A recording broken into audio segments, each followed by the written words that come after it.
Hello everyone, আমি আসলে এই জায়গাটাই বসেছিলাম। তো হঠাৎ করে আমি দেখতেছি যে আমার মানে সম্পূর্ণ ঘরটা এরকম করে জাগাইতেছে। তো আমি এদিক ওদিক তাকাইতেছি। তো আমি বসে বসে আমি আপনার কম্পিউটারে কাজ করতেছি ল্যাপটপে।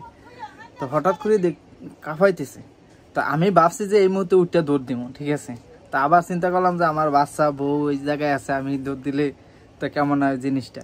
আর এই ভাইবা দৌড় দিই নাই, অথচ অনেক ভয় পাইছি যে আজকে এরকম একটা ভূমিকম্প আর অনুভব করি নাই বা এরকম হয়েও নাই, ঠিক আছে। আজকে এই ফার্স্ট অনেক বছর পরে। তো অনেকে আসলে টেরই পান না যে কখন ভূমিকম্প হয়েছে, বা অনেকে তো ঘুমিয়েছিলেন, টের পাইবেন কেমনে। যাই হোক, আল্লাহ যা করে ভালোর জন্য করে, কোনো ক্ষয়ক্ষতি হয় নাই। বরিশালের ভিতরে এখনো দেখি নাই যে কোনো ক্ষয়ক্ষতি হয়েছে। তো কার কার স্থানে বা জায়গায় ক্ষয়ক্ষতি হয়েছে অবশ্যই কমেন্টে জানাবেন। আর বাকিটা আল্লাহর উপরে ভরসা।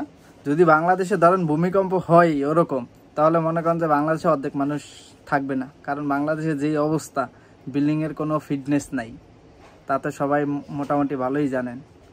যাই হোক, সর্বশেষে আল্লাহর উপরে ভরসা করতে হবে, দোয়া করতে হবে।